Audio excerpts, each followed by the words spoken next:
Hello అండి, నేను మీ Divya. Welcome back to dine with Divya. ఇవాల్టి మన వీడియోలో సమ్మర్ స్పెషల్గా ఒక 2 super tasty and yummy ice cream రెసిపీస్ని మీతో షేర్ చేసుకోబోతున్నాను. సమ్మర్ వచ్చిందంటే ముందుగా గుర్తొచ్చేది మండే ఎండల్లో చల్లచల్లగా ఏదో ఒకటి తినాలనిపిస్తూ ఉంటుంది. సో అలాంటప్పుడు ఇలా ఈ 2 రకాల ఐస్ క్రీమ్ రెసిపీస్ని ఇంట్లోనే చాలా టేస్టీగా, సింపుల్గా, హైజీనిక్గా ఇట్టే తయారు చేసేసుకోవచ్చు. ప్రతిసారి బయట డబ్బులు పెట్టి కొనలేం కాబట్టి ఈ హోమ్ మేడ్ ఐస్ క్రీమ్స్ని ట్రై చేశారంటే భయపడకుండా పిల్లల నుంచి పెద్దవాళ్ళ వరకు హ్యాపీగా తినేయచ్చు. మరి ఈ 2 రకాల ఐస్ క్రీమ్ రెసిపీస్ని తక్కువ ఇంగ్రీడియంట్స్తో పర్ఫెక్ట్ సాఫ్ట్నెస్తో ఎలా తయారు చేసుకోవాలో ఈ వీడియోలో చూపిస్తున్నాను. వీడియోని స్కిప్ చేయకుండా ఎండ్ వరకు చూడండి. సో మరి ఇంకా లేట్ చేయకుండా ఈ 2 రకాల ఐస్ క్రీమ్ రెసిపీస్ని ఎలా తయారు చేసుకోవాలో చూసేద్దాం. ముందుగా స్ట్రాబెర్రీ ఐస్ క్రీమ్ని ఎలా తయారు చేసుకోవాలో చూద్దాం. ఈ స్ట్రాబెర్రీ ఐస్ క్రీమ్ చేయడానికి ముందుగా ఒక కడాయిలోకి 2 కప్పుల వరకు ఫుల్ ఫ్యాట్ మిల్క్ని తీసుకుని వేడి చేసుకుందాం. ఈ సాఫ్ట్ ఐస్ క్రీమ్స్కి టోన్డ్ మిల్క్ కంటే ఇలా ఫుల్ ఫ్యాట్ మిల్క్తో చేస్తేనే చాలా టేస్ట్ వస్తుంది. మనం తీసుకున్న 2 కప్పుల పాలు సగం అయ్యే వరకు లో టు మీడియం ఫ్లేమ్లో బాగా మరిగించుకోవాలి. పాలు ఎక్కడ కడాయికి అంటుకోకుండా, మాడిపోకుండా మధ్య మధ్యలో కలుపుతూ పాలు చిక్కబడి హాఫ్ క్వాంటిటీకి వచ్చే వరకు మరిగించండి. ఇలా పాలను చిక్కబడేలా మరిగించుకోవడం వల్ల మలైలా అయ్యి ఐస్ క్రీమ్ టేస్ట్ అలాగే టెక్స్చర్ కూడా చాలా బాగుంటుంది. చూడండి, పాలు బాగా మరిగి సగానికి వచ్చాయి కదా. ఇప్పుడు ఫ్లేమ్ ఆఫ్ చేసేసి పూర్తిగా చల్లారే వరకు పక్కన పెట్టేసుకుందాం. ఇప్పుడు స్ట్రాబెర్రీ ఫ్లేవర్ కోసం ఇక్కడ నేను 15 to 20 ఫ్రెష్గా ఉన్న స్ట్రాబెర్రీస్ని తీసుకుంటున్నానండి.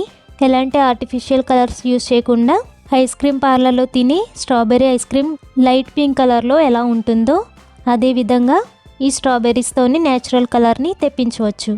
ఇలా తీసుకున్న స్ట్రాబెర్రీస్ని శుభ్రంగా వాష్ చేసుకోవాలి. దానికోసం ఒక బౌల్లోకి వాటర్ని తీసుకుని అందులో 1 టీ స్పూన్ వరకు సాల్ట్ని వేసి ఒకసారి బాగా కలపండి. సాల్ట్ మొత్తం కరిగిపోయిన తర్వాత మనం తీసుకున్న స్ట్రాబెర్రీస్ని వేసుకుని నెమ్మదిగా ఇలా రబ్ చేస్తూ క్లీన్ చేసుకోవాలి. ఎప్పుడు మార్కెట్ నుంచి తెచ్చుకున్నా వెంటనే ఈ విధంగా క్లీన్ చేసి పెట్టుకుంటే ఎప్పుడు కావాలంటే అప్పుడు హ్యాపీగా తినేయచ్చు. ఇలా బాగా వాష్ చేశాక ఈ వాటర్ని తీసేసి ఇప్పుడు నార్మల్ వాటర్తో 2-3 సార్లు బాగా కడగండి. ఇలా కడిగిన తర్వాత స్ట్రాబెర్రీస్ని ఒక్కొక్కటిగా తీసుకుని ఇలా చిన్న ముక్కలుగా కట్ చేసుకోండి. చూడండి, ఇలా అన్ని స్ట్రాబెర్రీస్ని ముక్కలుగా కట్ చేసుకున్న తర్వాత వీటిని ఒక మిక్సీ జార్లోకి వేసుకుందాం. మీ దగ్గర బ్లెండర్ ఉంటే అందులో కూడా వేసుకోవచ్చు. నెక్స్ట్ ఇందులో 1/2 కప్ వరకు షుగర్ని వేసుకోండి. షుగర్ ఎక్కువ తినే వాళ్ళైతే ఒక 2 టేబుల్ స్పూన్స్ ఎక్కువ వేసుకోండి. ఇప్పుడు మెత్తగా ప్యూరీలా గ్రైండ్ చేసుకోవాలి. చూడండి, ఇలా స్మూత్గా గ్రైండ్ చేసుకున్న స్ట్రాబెర్రీస్ని కాసేపు పక్కన పెట్టేసుకుందాం. ఇప్పుడు ఒక మిక్సింగ్ బౌల్లోకి 1 కప్ వరకు విప్పింగ్ క్రీమ్ని తీసుకుని బీటర్తో బాగా బీట్ చేసుకోవాలి. ఇన్ కేస్ మీ దగ్గర బీటర్ లేకపోతే విస్కర్తో కూడా థిక్ కన్సిస్టెన్సీ వచ్చే వరకు బాగా బీట్ చేసుకోండి. ఈ విప్పింగ్ క్రీమ్ని మనం ఎంత ఎక్కువగా బీట్ చేస్తే అంత సాఫ్ట్గా ఐస్ క్రీమ్ అనేది వస్తుందండి. చూడండి, ఈ విధంగా స్మూత్గా వచ్చేలా బీట్ చేసుకోవాలి. ఇప్పుడు ముందుగా మరిగించి చల్లారబెట్టుకున్న పాలను తీసుకుని బీట్ చేసుకున్న విప్పింగ్ క్రీమ్లో వేసుకుని 1 మినిట్ పాటు మళ్ళీ బీట్ చేసుకోండి.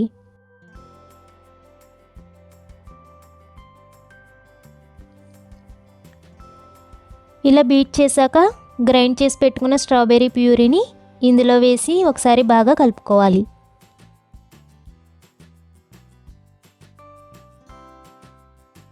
చూడండి, ఐస్ క్రీమ్ మంచిగా లైట్ పింక్ కలర్లోకి వచ్చేసింది కదా. ఇప్పుడు ఒకసారి మీరు టేస్ట్ చూసుకోండి. షుగర్ ఏమైనా మీకు తక్కువగా అనిపిస్తే ఈ స్టేజ్లో షుగర్ని పౌడర్లా చేసి యాడ్ చేసుకోవచ్చు. నెక్స్ట్ ఇందులో స్ట్రాబెర్రీస్ని చిన్న ముక్కలుగా కట్ చేసుకుని 2 టేబుల్ స్పూన్ వరకు యాడ్ చేసుకోండి.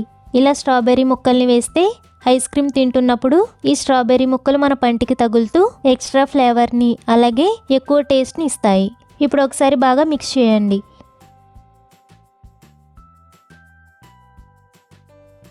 ఇలా రెడీ చేసుకున్న ఐస్ క్రీమ్ని ఒక ప్లాస్టిక్ బాక్స్లోకి కానీ అల్యూమినియం ట్రేలోకి కానీ వేసుకోవాలి.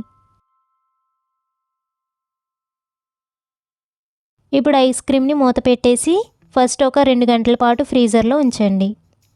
2 గంటల తర్వాత ఫ్రీజర్ నుంచి బయటికి తీసి ఒకసారి బాగా కలపండి. ఇలా 2 గంటలు ఫ్రీజర్లో ఉంచి 2 గంటల తర్వాత బయటికి తీసి కలపడం వల్ల ఐస్ క్రీమ్ చాలా సాఫ్ట్గా క్రీమీగా వస్తుందండి. ఇలా బాగా కలిపిన తర్వాత ఇప్పుడు మళ్ళీ మూత పెట్టేసి ఓవర్ నైట్ ఫ్రీజర్లో పెట్టి లీస్ట్ మైనస్ టెంపరేచర్ ఎంత ఉంటుందో ఆ టెంపరేచర్కి అడ్జస్ట్ చేసి ఉంచాలి. మార్నింగ్కి అంటే 7 to 8 అవర్స్ తర్వాత ఐస్ క్రీమ్ని ఫ్రీజర్ నుంచి బయటికి తీసి చూస్తే చక్కగా రెడీ అయిపోయిందండి. ఇలా రెడీ చేసుకున్న ఐస్ క్రీమ్ని ఇప్పుడు సర్వ్ చేసుకుందాం.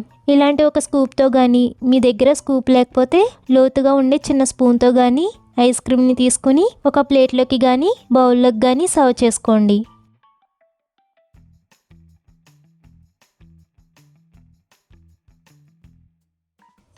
ఇప్పుడు దీనిపైన చిన్న ముక్కలుగా కట్ చేసుకున్న స్ట్రాబెర్రీస్తో డెకరేట్ చేసుకుంటే యమ్మీగా tasty strawberry ice cream ready.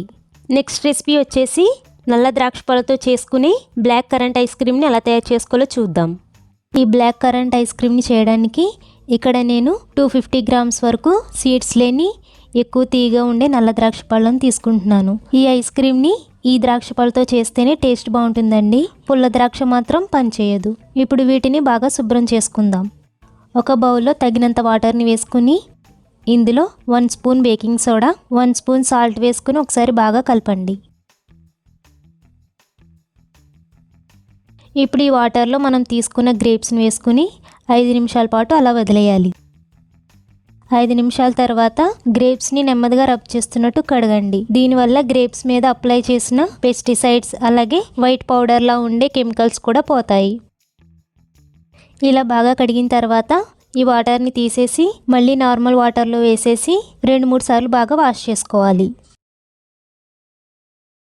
ఇలా శుభ్రం చేసిన గ్రేప్స్ని ఇప్పుడు ఒక జ్యూసర్లో వేసుకుని వాటర్ ఏమీ యాడ్ చేయకుండా కొంచెం కోర్స్గా బ్లెండ్ చేసుకోవాలి.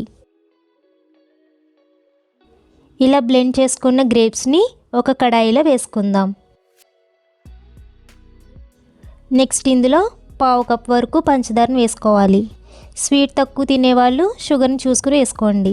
ఇప్పుడు ఫ్లేమ్ ఆన్ చేసి మీడియంకి అడ్జస్ట్ చేసుకుని షుగర్ కరిగే వరకు మధ్య మధ్యలో కలుపుతూ ఉండాలి. ఒకసారి షుగర్ కరిగిన తర్వాత లో ఫ్లేమ్లో కంటిన్యూస్గా కలుపుతూ గ్రేప్స్ ప్యూరీని థిక్ కన్సిస్టెన్సీగా రానివ్వాలి. చూడండి, ఇలా థిక్ కన్సిస్టెన్సీ రావాలి.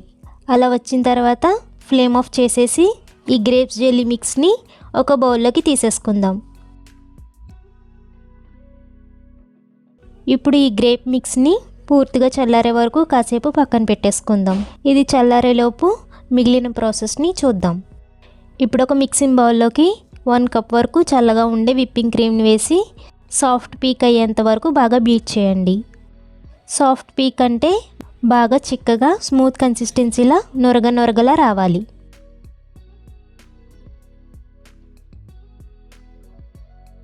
ఇలా సాఫ్ట్ పీక్ అయ్యేలా బీట్ చేశాక ఇందులో 1/2 కప్ వరకు పాల పొడిని వేసుకోండి. నెక్స్ట్ ఇందులో 1/2 కప్ వరకు కండెన్స్డ్ మిల్క్ని వేసుకుందాం. ఇలా కండెన్స్డ్ మిల్క్ వేస్తే ఐస్ క్రీమ్ టేస్ట్ అనేది చాలా బాగుంటుంది. ఇప్పుడు ఒక 2 నిమిషాలు బాగా బీట్ చేయండి.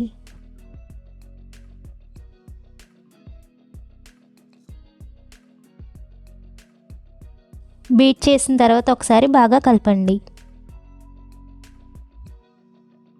ఇప్పుడు ఇందులో ముందుగా తయారు చేసుకునే గ్రేప్స్ మిక్స్ని కొంచెం కొంచెంగా ఒక 5 to 6 స్పూన్స్ వేసి కలుపుకోవాలి.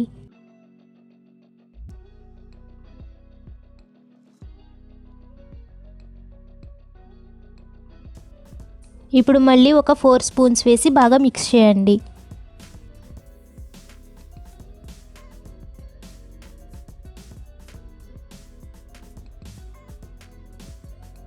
ఇలా బాగా మిక్స్ చేసిన తర్వాత ఇలా మిగిలిన గ్రేప్ మిక్స్ని కాసేపు పక్కన పెట్టేసుకుందాం. ఇప్పుడు ఇందులో చిన్న చిన్న ముక్కలుగా కట్ చేసుకున్న బ్లాక్ రైజిన్స్ని 1 టేబుల్ స్పూన్ వరకు వేసి బాగా మిక్స్ చేయండి.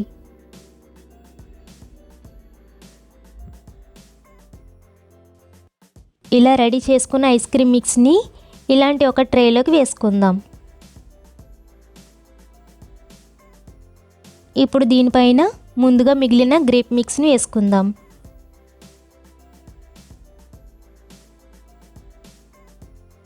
ఇప్పుడు ఒక టూత్ పిక్తో ఇలా మిక్స్ చేయండి.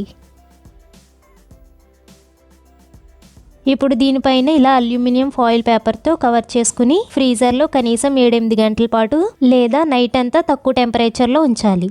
8 గంటల తర్వాత ఐస్ క్రీమ్ బయటికి తీసి చూస్తే చక్కగా రెడీ అయిపోయింది. ఇప్పుడు ఈ ఐస్ క్రీమ్ని ఇలా స్కూప్తో కానీ ఏదైనా స్పూన్తో కానీ సర్వ్ చేసుకోండి.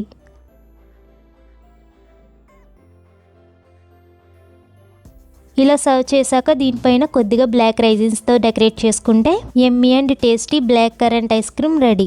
సో చూసారు కదా, ఈ 2 రకాల ఐస్ క్రీమ్స్ని ఎంత సింపుల్గా అంత టేస్టీగా పర్ఫెక్ట్గా ఎలా తయారు చేసుకోవాలో. సో మరి ఇవాళ వీడియోలో చూపించిన ఈ 2 రకాల ఐస్ క్రీమ్ రెసిపీస్ని ఒక్కసారి ట్రై చేసి తిన్నారంటే మళ్ళీ బయట కొనకుండా ఇంట్లోనే హ్యాపీగా చేసుకుని తింటారు. సో మరి ఈ 2 రకాల రెసిపీస్ మీకు నచ్చినట్టయితే ఒక లైక్ చేసి మీ ఫ్రెండ్స్ అండ్ రిలేటివ్స్కి షేర్ చేయండి. అలాగే ఈ రెసిపీస్ని మీరు కూడా వెంటనే ట్రై చేసి టేస్ట్ ఎలా కుదిరిందో కింద కామెంట్ బాక్స్లో మన ఛానల్లో షేర్ చేసుకోండి. మన ఛానల్ సబ్స్క్రైబ్ చేసుకుని పక్కనే ఉన్న బెల్ ఐకాన్ని యాక్టివేట్ చేసుకోండి. Thank you for watching.